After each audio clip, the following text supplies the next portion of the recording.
Welcome, and thank you for joining me today for my micro webinar entitled Beyond Either or, The Power of Both and Thinking.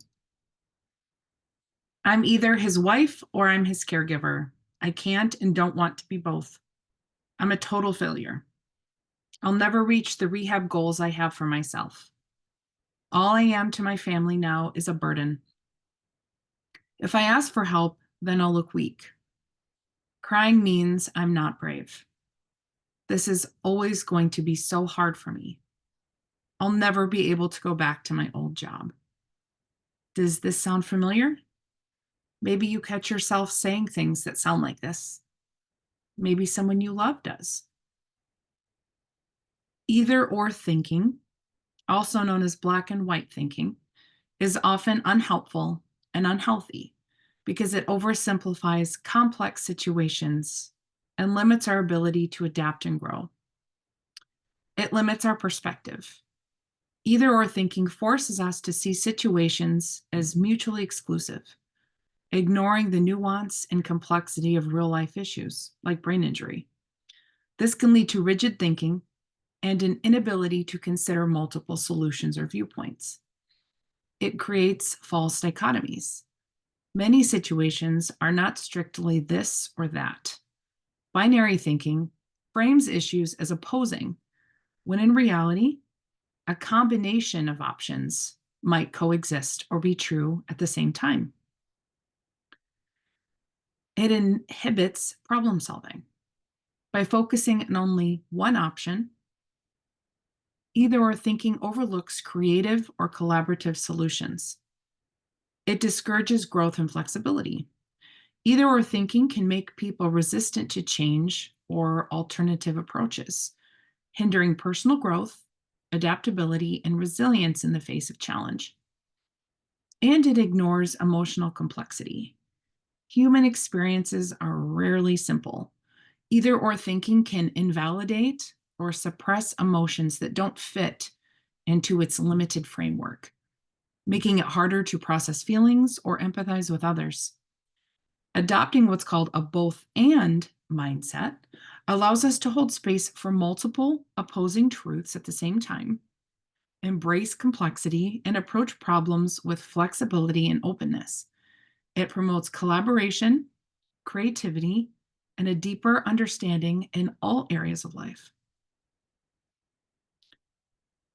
Both and thinking is a cornerstone in navigating ambiguous loss, which is a specific type of grief that is associated with brain injury. One of the goals of the treatment and intervention of ambiguous loss is something called both and thinking. Both and thinking is holding and making space for opposing truths. You can both hold on and let go. You can be both scared and brave. You can be both thankful and grieve.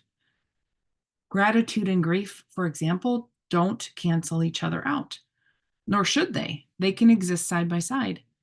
In other words, you can and should hold gratitude and hope for the future in one hand and uncertainty and grief in the other.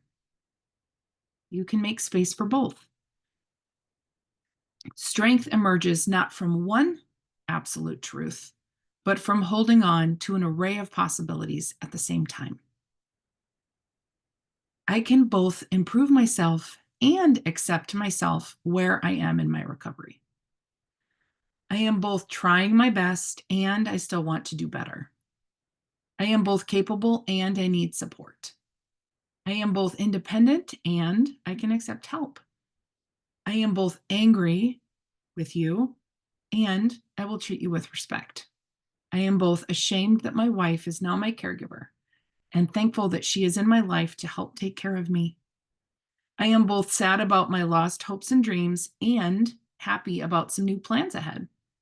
I am both a brain injury survivor and I have value. I am both thankful that I am still alive and sometimes wish that I had not survived. I must find a way to both hold on and let go. And I am both hurting and I am healing. Here are some tips on embracing both and thinking. Replacing absolutist language like either or, always, never, and only with both and.